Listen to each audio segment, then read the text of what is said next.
Hello, everybody. Welcome to the Basu and Godin Notebook. This is for February 5th, 2024. This is still 2024, and I'm with Harp and Basu. My name is still Marc-Antoine Godin. Still 2024.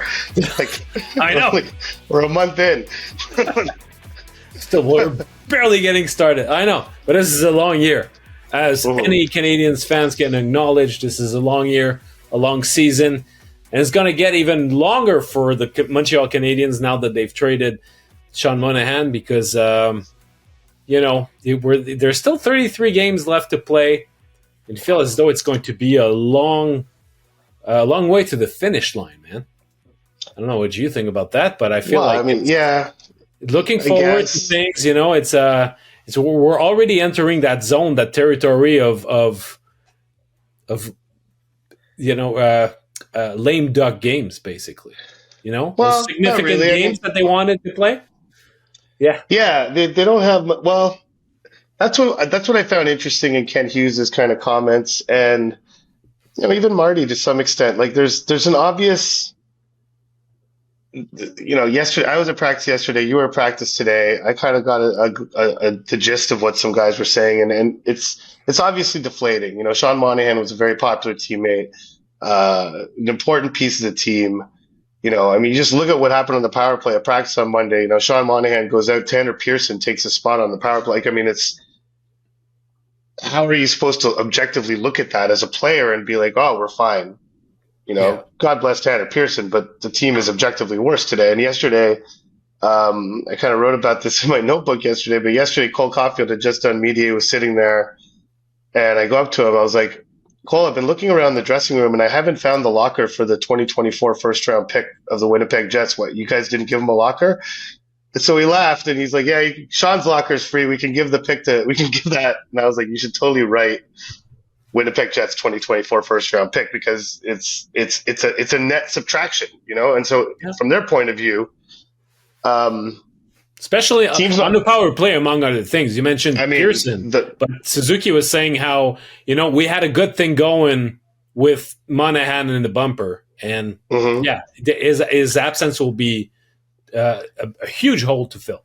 Well, that's what helped his trade value. The Jets needed a guy in the bumper on their power play, and that was a big part of the attraction of getting Sean Monahan over there. So,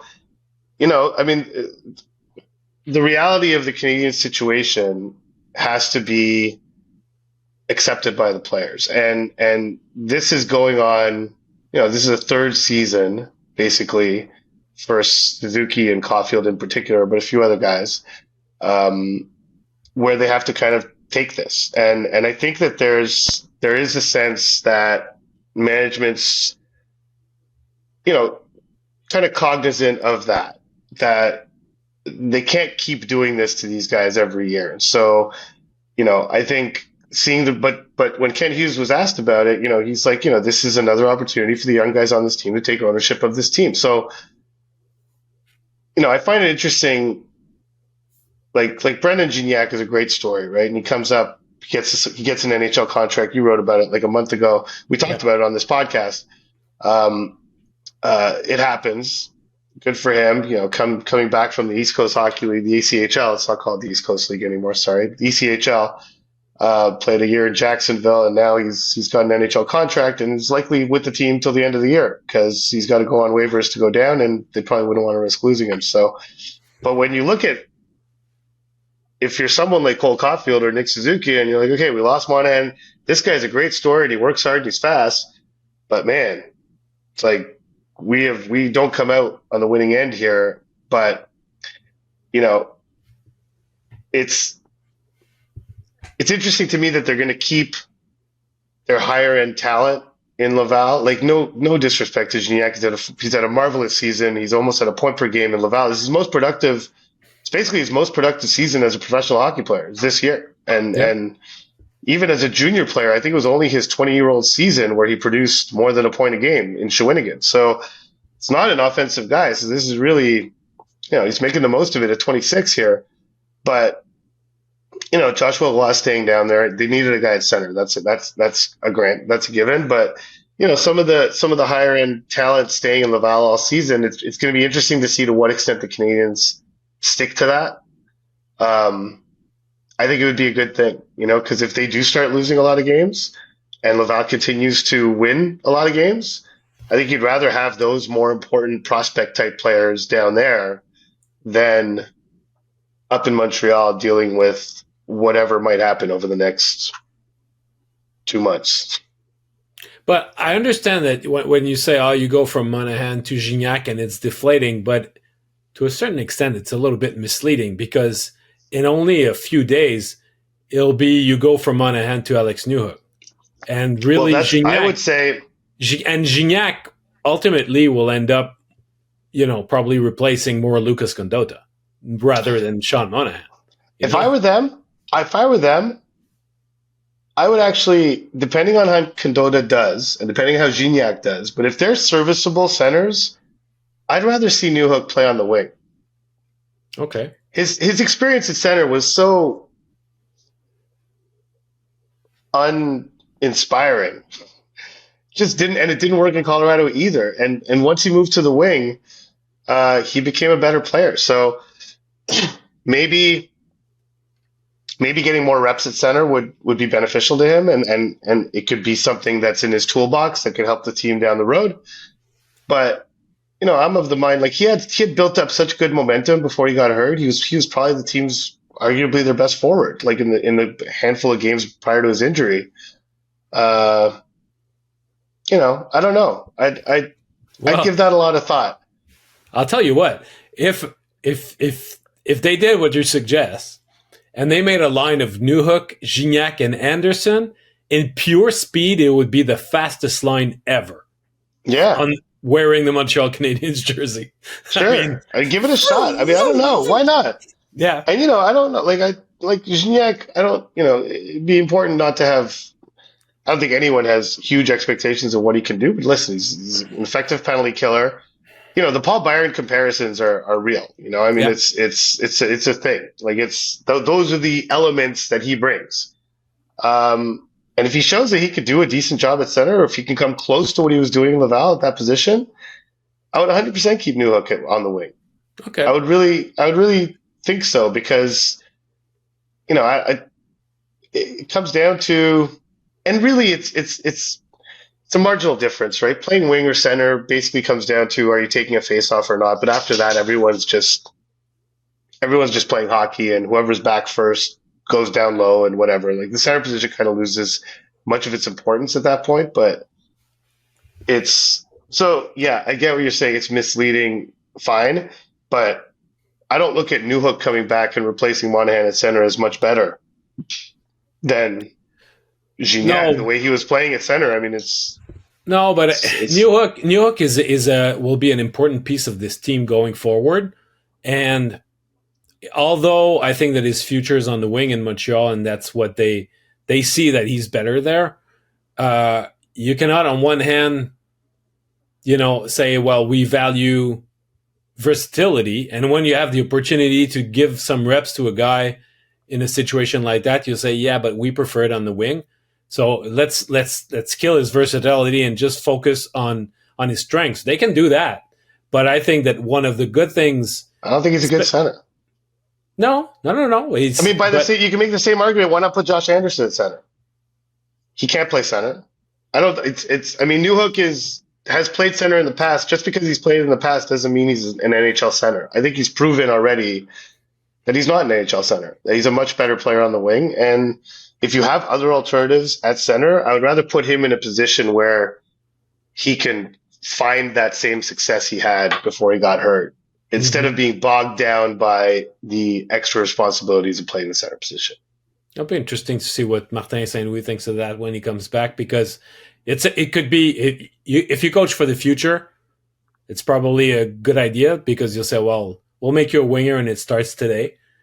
Or otherwise you would say, well, it would be such a, ultimately whether he's a better, not saying that he's not a better winger than center, because that's well established, but he can generate more offensively wherever he is than Brendan Gignac or Lucas Condotta or any other option. So maybe then Martin Saint-Louis will say, well, even though I want him to play wing, I'll stick him to center because he's our second best option to create offense from the middle right now.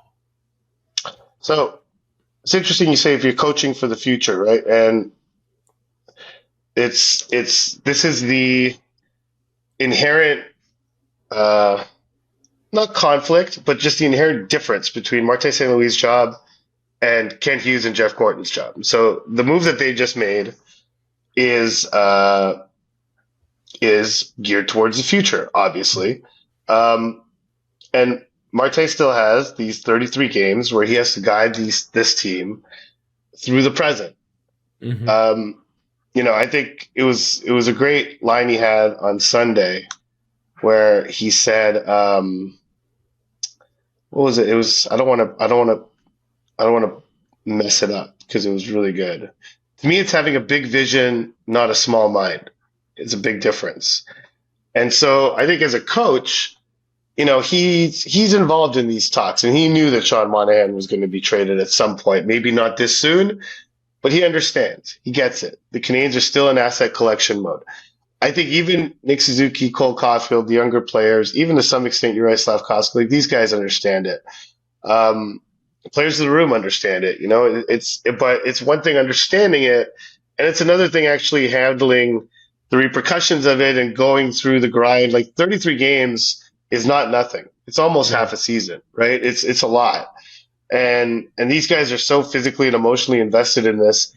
And so, but I sense that for the Canadiens, they want this to be the last season where this is a thing, where the players in the room feel like management is looking past them and looking at something else down the line, where everything is aligned. And that's not to say that the Canadiens expect to be a highly competitive team next year, or that they expect to be, but they don't want to be in the position to be an automatic seller at the deadline.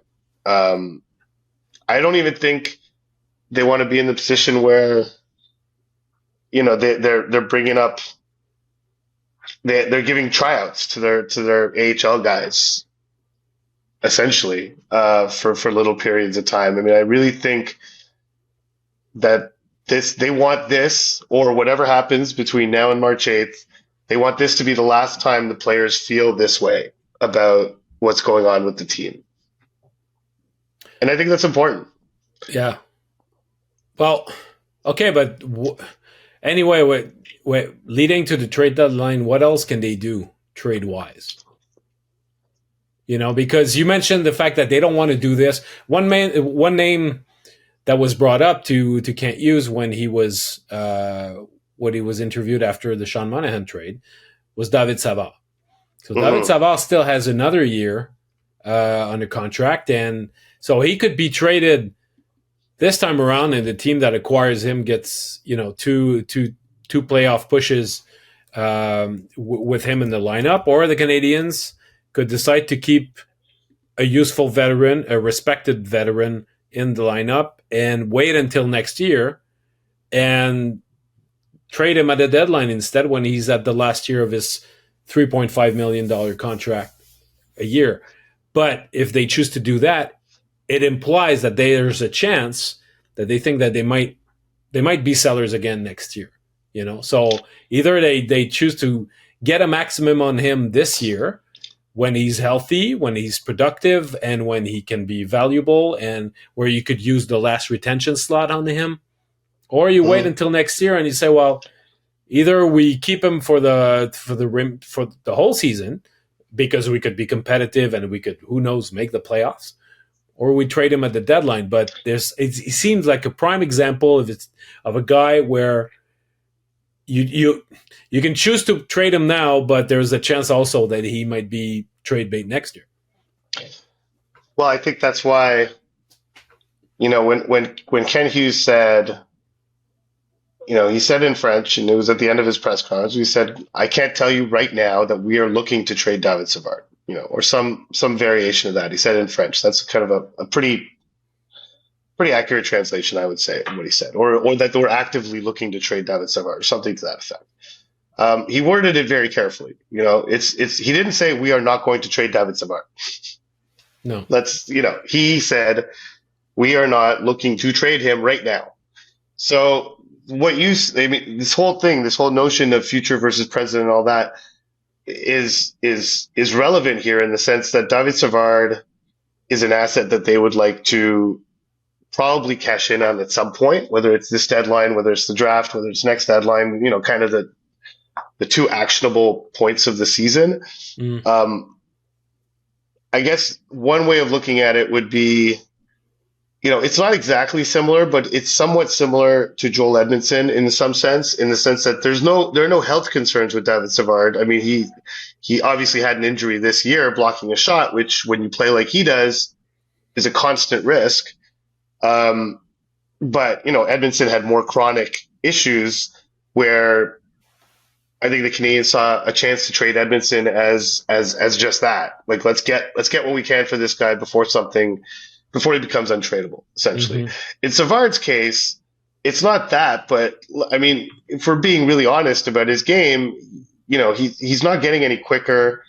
The game's only getting faster every year. Like, I mean, can you guarantee yourself that next season he will be as attractive a commodity as he is right now? No. So if that's the case, then while you're not actively looking to trade him, maybe the Canadiens should be passively taking offers on him. Like I don't think the Canadiens have called around the league and said David Savard is untouchable.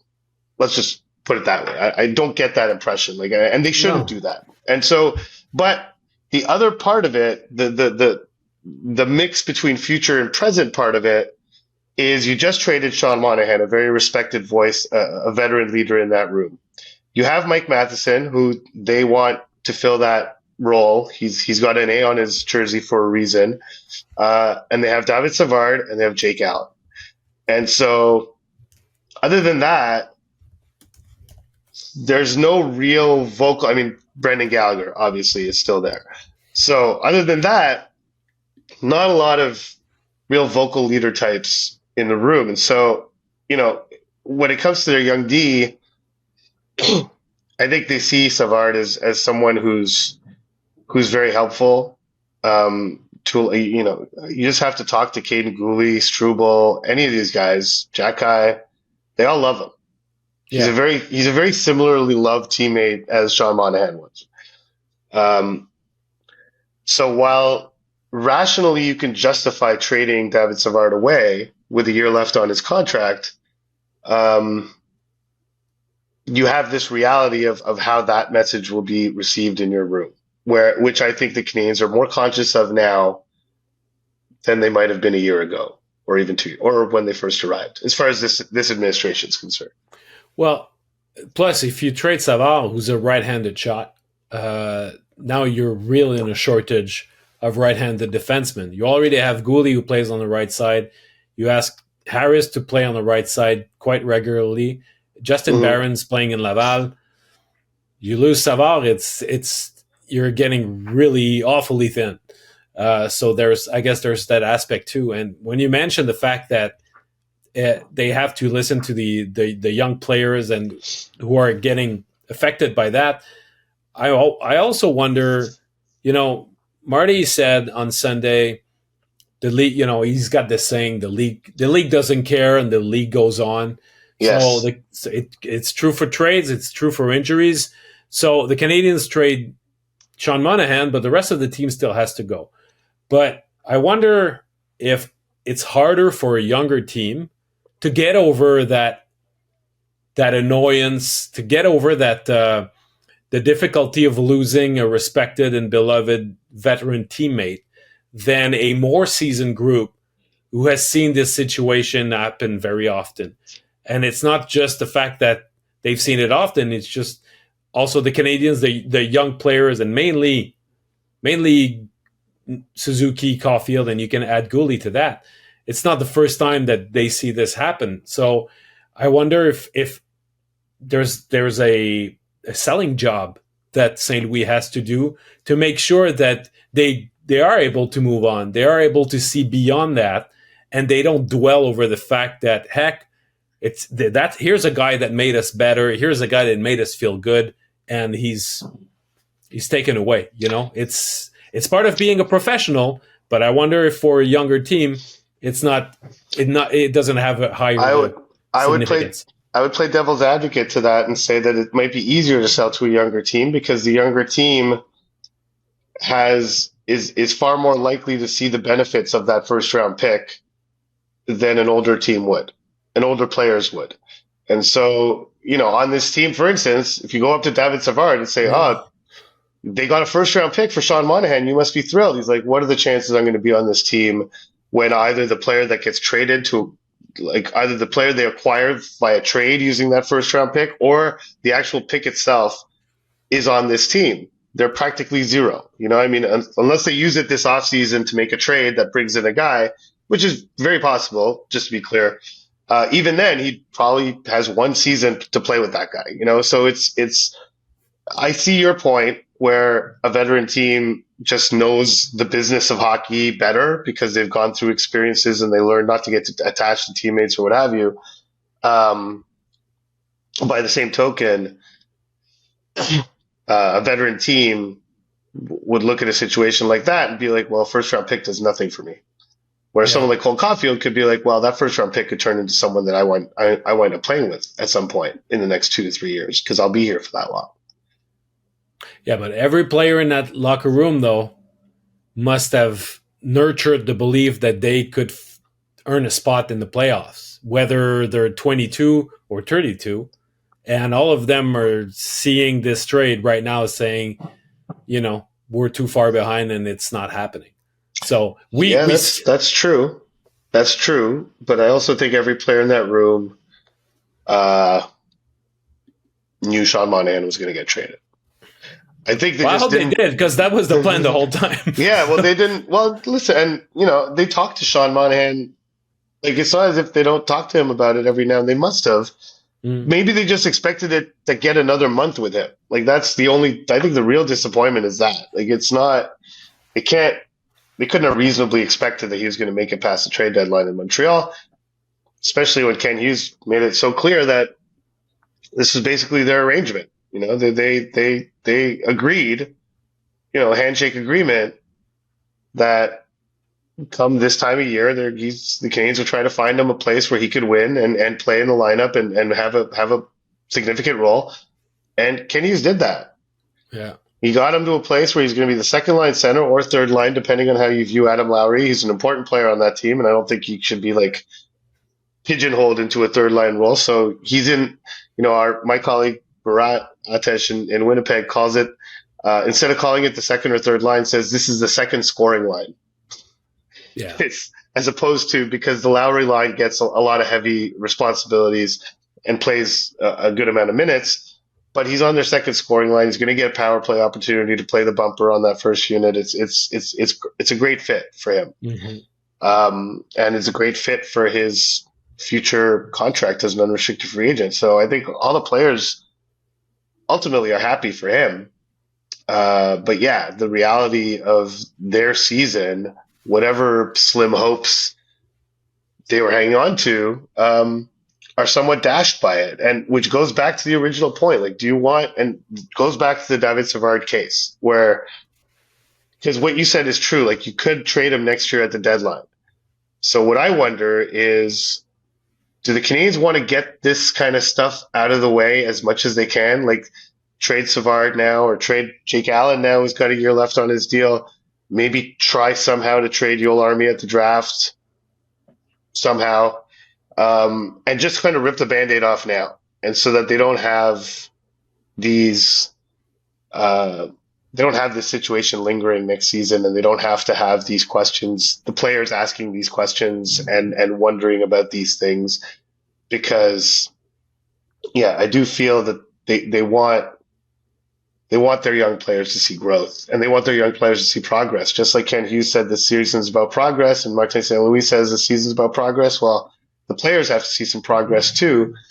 And, they should, in theory, have a healthy Kirby Dach next season. Like, it wouldn't shock me if the Canadiens, without making necessarily a free agent splash, like if the Canadiens went out and got some established NHL players this offseason to kind of surround the young guys and give them more insulation and make them slightly more competitive, even if they won't be as competitive as they hope to become when they reach their peak, just to avoid what's going on here and what's going on in Ottawa and what's going on in Buffalo.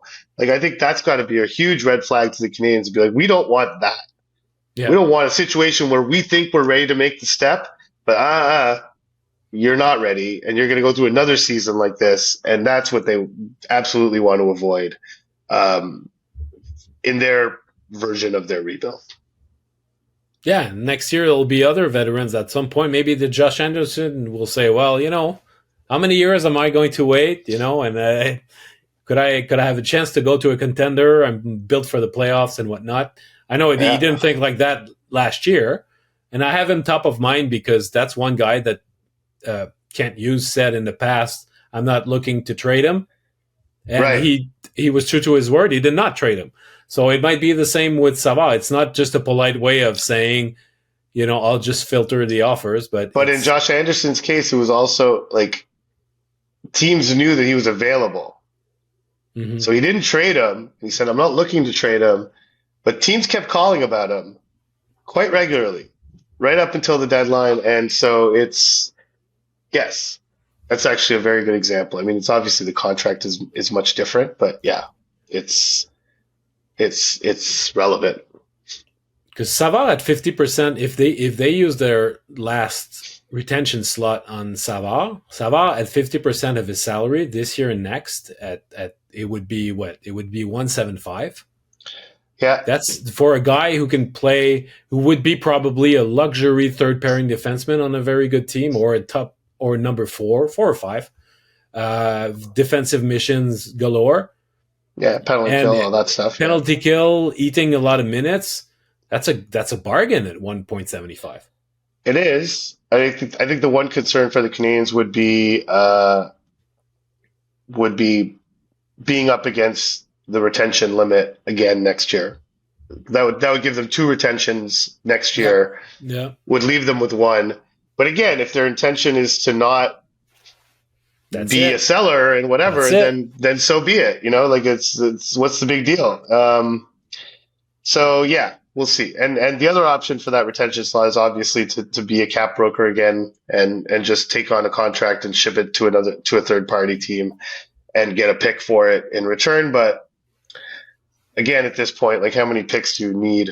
It's like it's great to have them, but at a certain point, like if they were to add a 4th round pick in the draft this year, that would give them 2 firsts, 2 thirds, 2 fourths, 2 fifths, and 3 sevenths. Yeah, that's ridiculous. And what do you want to do with all that? It's not even that. You can't even sign all those guys, for crying out loud. So I mean, yeah. So if they want to make a shift, doing something like trading Savard or trading Allen and getting it out of the way. Because the difference, I think, somewhat with Allen and Savard is Savard is a very useful player right now, but it's not hard to see a future as soon as next season where he's less useful. And then it's kind of awkward, right? I mean, you see what's going on with Brendan Gallagher right now, a respected veteran player who's not playing up to standards, and you have to kind of deal with that situation. Whereas Allen, the Canadiens can be pretty sure that he would be useful to them next year. If he stuck around and finished his contract in Montreal, it wouldn't be the end of the world. They'd have to figure out something to do something for Primo. They're not going to carry 3 goalies for a second season. No. But I think you can reasonably expect Allen to give you a similar performance or similar rate of return next season, and I don't necessarily think you can make that same statement about Savard with as much assurance. Speaking of Gallagher, and I mean, we'll segue into our Monday mailbag because we had a lot of questions, but there's a Big Bill Wright who was asking, do you think Gallagher will be bought out at some point? it's a big ticket if you want to do that. It's big. We looked at it. It's either way you cut it. In 26-27, you're looking at a huge payment, a huge cap hit as a result of a buyout, just because Gallagher's base salary goes below his cap hit. So as a result, I can't really explain it because I don't fully understand it, but as a result, the cap hit on the buyout gets higher. So you're looking, if you were to be bought out this summer, you're looking at somewhere around 2.17 for the next 2 years. Then it goes up to 4.67, and then you have 3 years at 2.17, basically, or 3 years rather.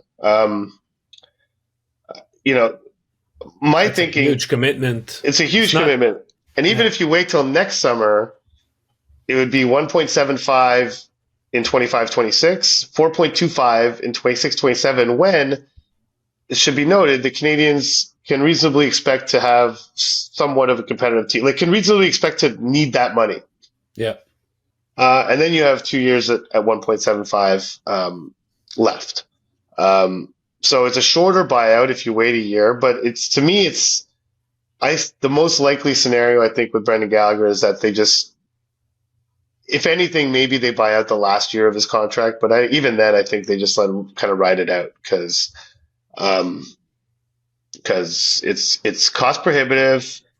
I still think they'll see some kind of value in him. And honestly, if they buy out the last year of his contract, it's a $3.8 million cap hit that year, and then it's 1.3 the next year, and then you're out of it. So. Yeah, that's not too bad. I think they're just going to let it ride. Yeah. Yeah. It's not too bad, but it's pretty. It's not even. It's more than half his. It's more than half his cap hit. Yeah. It's cap hit 6.5. You're looking at 3.83, and then you have to tack on a year at 1.3. And I still don't think all is lost with Brendan Gallagher. I know we really gave it to him when he hit Adam Pelech and for the penalties that he's taken, but I don't think all is lost with Brendan Gallagher. I really don't.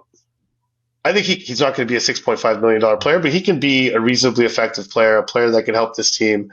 As long as he just gets his head around his new reality and who he is now, I still think he can help this team, and is not worth the financial hassles of a buyout. But he needs to get his head around his new reality, and I don't think he's fully done that yet. So, but once he does that, I don't know. I think he can. In the sense that he pictures himself like trying to go back to the Gallagher. I don't know if he pictures himself going back to the Gallagher of old, even though I would guess he probably does. I mean, knowing Gallagher, he's an insanely competitive person. Like it's really. I mean, I've said it to his face. Like, he has a problem. Like, he's not a normal human being. He's just so maniacally competitive that he's probably still clinging to the possibility that he can get back to the player that earned this contract. But what he needs to realize is he can still be an NHL player and can still help the Canadiens. It's just not going to be in the same way. And I always go back to this, but I always go back to Dustin Brown. It's my big comparison for Gallagher, because that contract looked awful. And that contract had everyone saying, when are they going to buy it out? How much is it going to cost? Dustin Brown's not worth that contract. And Dustin Brown wound up finishing that contract. And if I'm not mistaken, signed another contract with the Kings before retiring. So I'm not ready to pull the plug on Brendan Gallagher. As far as a buyout's concerned, I'm ready to pull the plug on Brendan Gallagher ever becoming, old school Brendan Gallagher. But I still think he can be an effective player for the Canadiens through the life of his contract. Effective enough, I should say. Not effective, not living up to the contract, but making it so buying it out doesn't make a whole lot of sense. Yeah. Okay, so let's dig into our mailbag, which is ample this week, and we'll start with a friend of a show, Laurie Bennett. So for those of you who started listening to us while we were hosting the Athletic Support back in the day, we pretty much called the shot on the fact that the Canadiens would make a move on Alex Newhook, just because he was so exactly the same sort of move that Kirby Dach was in terms of like ways of acquiring young talent, and they were at similar crossroads. Young guys that were finishing their entry-level contract, that the team that had drafted them were not so sure they wanted to commit serious money on them, and they were really on the fence about their future. And Dach actually, it was clear that they were ready to capitalize on what the Hawks could get for him. So eventually both guys were traded for future assets, and the Canadiens could choose to do the same thing again. So Laurie was asking, you called Alex Newhook last year. Who do you predict the Habs will target this year? I had an answer for this, and at the beginning of the season, I feel like it's still the same guy. But I'm still on Kent Johnson from Columbus on that. He seems like a guy who has all sorts of trouble finding the trust of his organization. Things have settled down a little bit because, I mean, at some point he was sent to the minors. He played 10 games in Cleveland, and now he's got 15 points in 34 games. But he's not necessarily heavily relied upon. It's such a weird situation over there in Columbus. I don't know exactly what they want or where they're going, because they're bringing out the hammer against their young players, bringing out the hammer against their veterans. It's all about accountability, but I'm not sure exactly who's got the priority there and who's being really given the benefit of the doubt. But Kent Johnson is playing less than 14 minutes a night, and it's not too far that he was the fifth pick overall. Fifth pick overall in 2021. He might not be like the most rugged or like tenacious, hardcore competitor you've ever seen, but he's a very skilled, talented guy. And if you're looking just for raw talent and guys that you can develop, he seems like an interesting bet for me. So I'd go with him. The guy I'm intrigued by, I'm not saying the Canadiens are going to go down that road, but the Kaapo Kakko situation in New York seems intriguing, especially since Jeff Gorton drafted him. It's obviously it's not working. It's not going well. But talent's undeniable. It's not quite the same situation, but it seems like something that could be worked out. And the other guy who's actually a very similar category, like these are people that are kind of in a separate category from Dach and Newhook. Like, these are guys who really look like they've hit a wall. Like Vasily Podkolzin in Vancouver seems like a guy that you could take a chance on, and Kakko's different category, but I mean, I think these are maybe the type of bets that are maybe not as costly, that they're going to go after, because I really do feel, the draft capital that they've acquired, might try to use it to get some older players, but if they want to add, like when I say older, like mid-20s, like someone just a little bit older, I mean, Podkolzin, Kakko, those types of players who just seem like they could maybe use a change of scenery and get like one more shot at sort of carving out an NHL career or a viable NHL career.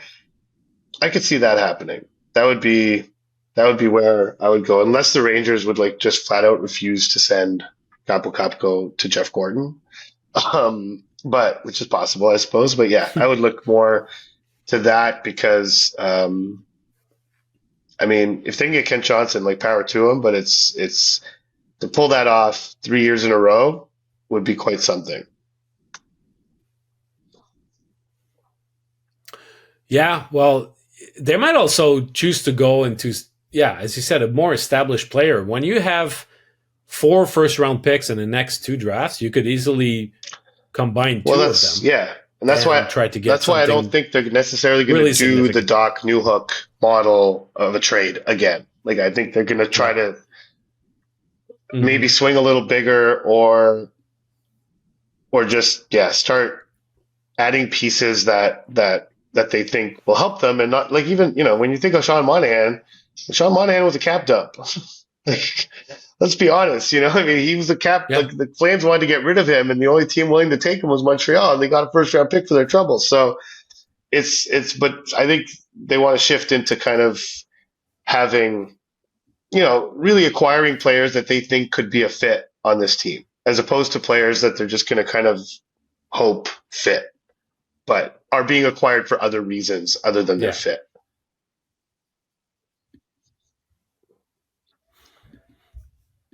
All right. Let's go to Maxime Paiement. All right. What's more likely? Habs trading a package of picks for an established player this summer, or Habs trading a package of picks to climb up at the draft and get the elite forward that they want? I've got a theory that goes as follows. There's a very good chance that one of San Jose or Chicago slides down to 3rd overall. And because of the nature of this draft, the team's prospects list might be all over the place from 2nd to 8th. Now, these 2 teams are barely starting their rebuilds, meaning that a bunch of picks might entice them to slide down a little, still get a prospect high on their list, and collect more assets. So, sorry, there's no H on assets. I was going to say. That's my French accent right there. So I'm just going to let it slide. Yeah. That's all. Sometimes I hear myself. So if the Habs really wanted a certain forward not named Celebrini, I could imagine a perfect storm to see them climb and get the coveted player, Caden Lindstrom or Demidov, by dangling their own pick, Calgary's pick, and Winnipeg's pick. Going back to the original question, what is more likely? This year's draft is really interesting. I've admittedly just started to pay attention to it. It's difficult. I usually do it after the deadline. I start to focus on the draft, but I started looking at it, and it's amazing to me the disparity from one list to another. Like, people who spend all their time looking at this, how Cole Yzerman could be 13th on someone's list and 3rd on someone else's list, or Demidov can be sliding to the late top 10 or 2nd, and it's, so you have a very wide range, and the Canadiens, depending on how the next couple of months go, are going to be picking anywhere between 6th and 10th, let's say. They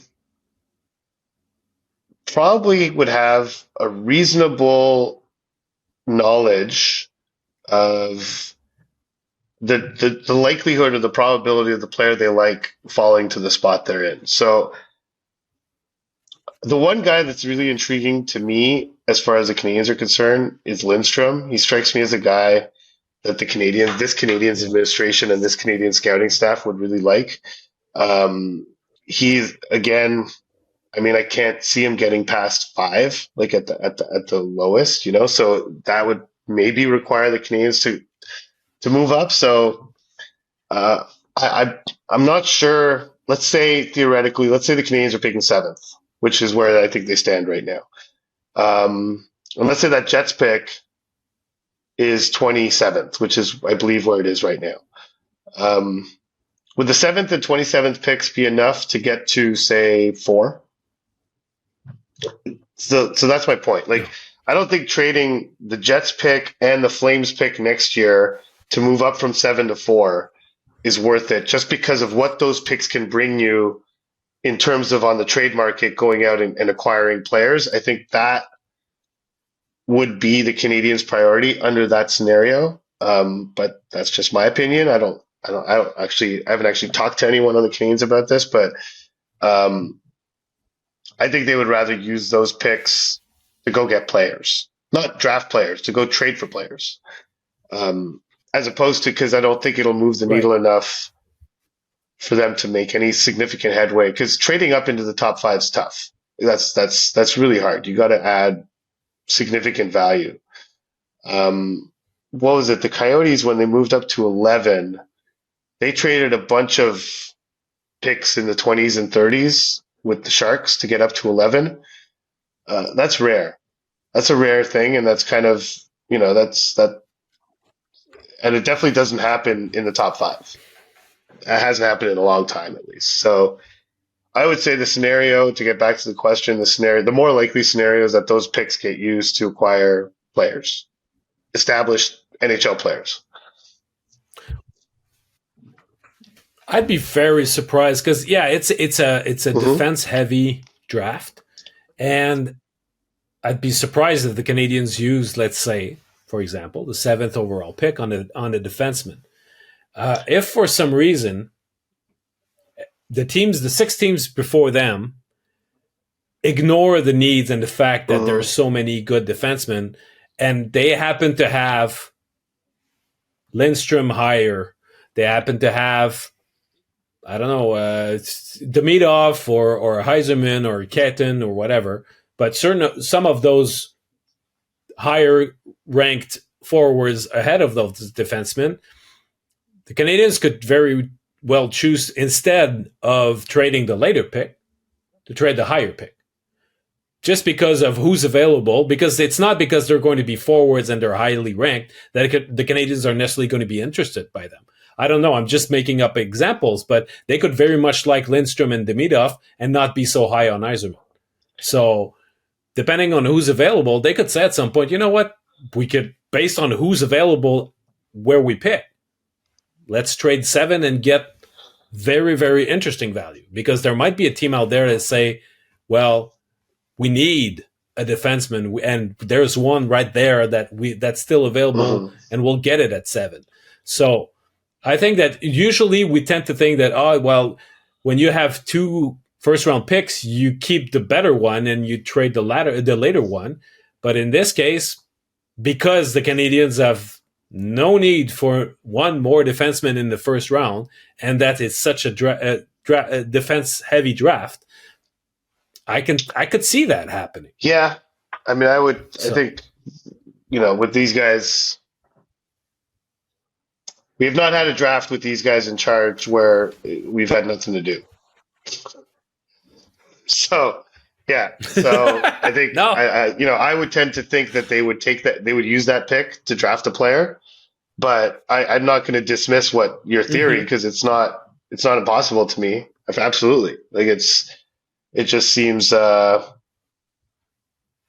yeah, I think, ultimately, to answer the question, picks being used to go get established players seems more likely than any sort of draft. Any draft movement, I guess. Okay, let's move on to, we got a question by email from Zach Lisak. I hope I'm saying that right. I think so. Zach Lisak, who asks, with the Sean Monahan trade in the books, Ken Hughes has now acquired 5 additional first-round picks since 2022 when he was named GM, in addition to the 2 first-round picks that already belonged to the Canadiens. Feels like a good time to evaluate what he's done with those assets and speculate what he will do with the first-round picks that remain, which we've kind of gone into. Pick the Habs received from Calgary for Toffoli turned into Meshar, from the Islanders for Romanov turned into Doc, from Florida for Sherratt turned into Newhook, and Slavkovsky and Reinbacher with their own picks. First-round picks are critical to successfully navigate a rebuild, whether they're used to select a player in the draft or as a trade chip for previously drafted talent. How do you feel Ken Hughes and Jeff Gorton have done in maximizing the value of the 5 first-round picks they've used so far? Could they have been better? What do you think? So far, I'm giving them very, very good grades on what they've done. I mean, we'll see. When it comes to Philip Meshar, I don't know.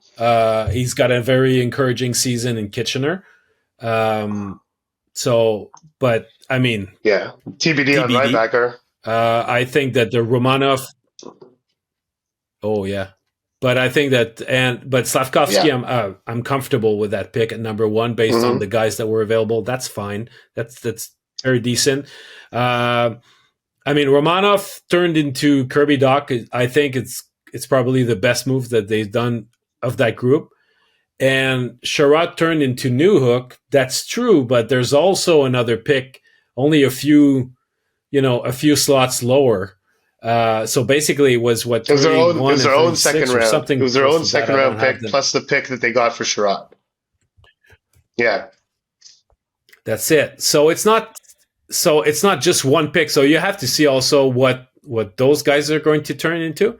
But at the same time, I think Newhook it's good, but so far I would feel like that trade, it's good but not great. The best of the lot, in my view, is Romanov for Dach, and then I think that Slavkovsky remains a smart pick to this day. This goes back to what we were just talking about. Like, now they have 4 first-round picks over the next few drafts, and we're going to see what they do with them. It's really not to harp on the same thing, but it's we've reached a stage where we can't assume. To your point previously, we can't assume they're going to use these to draft players all the time. So this is a work in progress, which I think Zach's question, I didn't read the whole question, but it kind of alluded to what's happening and to what extent should Hughes and Gorton. He ends it by saying, should we be giving Hughes and Gorton more credit? Am I more impressed by this than I should be? Or does this appear to be outstanding asset management in real time? So, Zach, I think to answer that part, I think Hughes and Gorton deserve credit. I don't know if they deserve more than they've gotten. I think they've gotten a pretty good review on how they've managed the draft period throughout their time. You're not necessarily more impressed than you should be. It is impressive for them. When you think about the fact that I saw this somewhere and I looked it up, and it's true. Marc Bergevin never acquired a first-round pick. He was never able to go out and trade for a first-round pick. Huh? He got a bunch of second-round picks. And for a centerman, exactly. And for a centerman. So in one fell swoop, their first draft, they drafted for a first-round pick and traded for a centerman. Just a few months into the job. Yeah. So no, Zach, you don't, you're not more impressed than you should be. And does this appear to be outstanding asset management in real time? It absolutely is so far. Let's see. I mean, asset management, the gold star for asset management is the Sean Monahan trade. So, I mean, you don't get much better than that in terms of asset management. So yeah, I think. No, I heard people. I saw people complain online saying, "Oh, they should have had a prospect, not another pick." And there were no prospects available. Getting like there were no real difference making prospects. And I'm pretty sure the Jets just closed the door on their it's you're not working in a real world scenario where the rest of the league looks at Sean Monahan. Yes, he's very good and he's a useful player, and there were a lot of teams that wanted him, but he's not a difference making player. I mean, you're not going out and getting a high impact acquisition. He is a player. He's a player who is a depth player on a championship caliber team, and that's he's a bit more than that in Winnipeg. But I think there were scenarios where he might have turned into a third line center on that team or whatever team acquired him. He's not a bona fide top 6 or top line offensive threat, and while he's known as a 200-foot player, there are loads of metrics that suggest his defensive game is not that great. So he had his warts. He's definitely had his strengths. He was loved in the room. He was good with young players. All the things that Kevin Cheveldayoff and Rick Bowness have mentioned that they like about him are all true. But he was not the perfect player that I think a lot of people made him out to be leading into the deadline. So I think getting a first-round pick for a player like that you already got a first-round pick for acquiring to begin with, is pretty good asset management. Speaking of the Jets, I mean, you look at that, it looked as though that team was bound to be like rebuilding and it was going nowhere fast. Not only a few months ago, when there was talks of Scheifele leaving and Hellebuck leaving, and they traded Dubois. But now they've got Scheifele, Ehlers, Perfetti, Connor, Velarde, now Monahan. Those are like very, very good players. You've got great supporting cast player like Iafallo and Lowry. They got Morrissey on defense. They've got Hellebuck in goal, and then you've got those kids that are coming like McGroarty and maybe Brad Lambert. But Colby Barlow is a good prospect too. So they're not a very old team. They're like those guys. That nucleus is mainly late 20s. So they've set themselves up to integrate those prospects that they wouldn't part with, and just add them to the mix so that the wheel keeps turning. And that it's, I'm really impressed with how it turned out. It's a lesson that disaster scenarios are not always as bad as they may seem. Kevin Cheveldayoff made the best of that. Didn't panic. Made an excellent trade. The Dubois trade was very well executed. I think Rob Blake would probably like a do-over on that one at this point. It's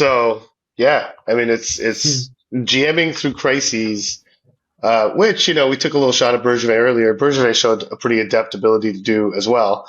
But yeah, it's good for the Jets. And it makes sense for them to give up a first round pick because of the prospects you mentioned that aren't even up there. And because of the young players on their team already, they can afford to lose a first round pick to add a Sean Monahan, even if it's just as a rental. But as Ken Hughes said, there are some teams who just told him, I'm not spending a first round pick on a rental. So that was that. Okay, one last question. H.E. Pennypacker, who's asking us, do you guys see any salary dump targets out there that Montreal might be willing to take on to both acquire an asset pick, but also shore up the center position, save Suzuki, through the end of the year? Ryan Johansson type guys. Well, that makes Ryan Johansson not an option. The extra year is what kills him, and then. So, and we it's worth mentioning, we had another question on LTIR that we chose not to answer, but it's relevant here because the Canadiens have loads of LTIR space. It's just like they haven't even begun touching Kirby Dach's LTIR money and Christian Dvorak's LTIR money, and they haven't gone through all of Carey Price's LTIR money. So if they wanted to add a salary dump, they very possibly could. And as alluded to earlier, I think the more likely scenario, because that's kind of a perfect world, what he just described, where you take on a bad contract and you actually play him, and he's actually useful to you. So you get an asset for taking, much like Sean Monahan, you get an asset for taking him, and then you actually play him. But would need to be on an expiring deal. I really think the more likely salary dump part or use of that LTIR space would be through brokering a third-party broker for a trade around the deadline. I think that's far more likely as a scenario than a straight salary dump where you're just taking a player and getting a pick for it and actually playing that player. If they can pull that off, then good for them. But I just don't see. The thing about good teams in the NHL is they usually don't have too many bad contracts. It kind of goes hand in hand. No, that's it. And it's the case this year in particular. They're not tons of candidates where like, oh man, we could really win the cup if only we got rid of this guy and replaced him with a cheaper, better guy. There's a reason they're good. It's that they don't have those guys. Other than Ryan Johansson. Ryan Johansson fits that description, but he's a bit of an exception. Well, they lost the derby on Lindholm. They lost the derby on Monahan. They need a center. I guess they would acquire a second-line center before they would entertain that idea, because right now the Avalanche needs Ryan Johansson. It wouldn't be a dump for them. Part of the reason why the Canadiens were able to get a first-round pick from the Jets, because Jets I think quite justifiably, we're like, well, listen, if we don't part with this first round pick, then he might be going to Colorado, and then we're doubly screwed in that we don't have Monahan, and our direct rival in the division does, which is what Colorado's dealing with right now. Exactly. Yeah. But also, I was thinking, I remember a few years ago, out of desperation and need of players, Burge went to sign. He acquired Ilya Kovalchuk and Marco Scandella. And then when the team was out of contention, he traded them for more than he had paid to acquire them. So, he spent the fourth to acquire Scandella and got a second round pick in return. That was pretty savvy. And then he got a third round pick for Kovalchuk. I was thinking, could they look at doing the same thing? Like acquiring a player and just put a coat of varnish on that guy and swing him a bit later? A guy that goes nowhere where he is now, but they could still trade him at the deadline? They could. I mean, it's highly hypothetical and theoretical, but I mean, it seems like because it's still so early, they could get a guy for 6 weeks. And they could, and they could. It could be a throw in on a trade. And the thing about the beauty of the situation for the Canadiens, if they were to do something like that, is they would be able to elevate people into bigger roles. Like they have room. If they were to acquire a center, that player could basically become their second line center. Depending on who it is, but it's sure like Jack Roslovich, for example, who goes nowhere. He's not doing anything in Columbus. You take him and then give him a month as your second line center, and then maybe. But I think as far as straight salary dumps go, it's hard to find. They're hard to find. It's I don't know, but that doesn't mean they're not out there. It's just that it's more the brokering stuff that I think the Canadiens intend on using that space for. Yeah. It's more logical. Hey, I know that usually we finish with the Monday mailbag, but I just wanted to add something that's not related to a question. I just wanted to acknowledge the fact that there's the Canadiens are facing the Washington Capitals tomorrow. Max Pacioretty was skating today on a regular jersey. I know that he was out with a lower body injury just before the break. So I guess he has a chance of facing the Canadiens. But I just wanted to put out there the fact that, man, that guy had some hard luck.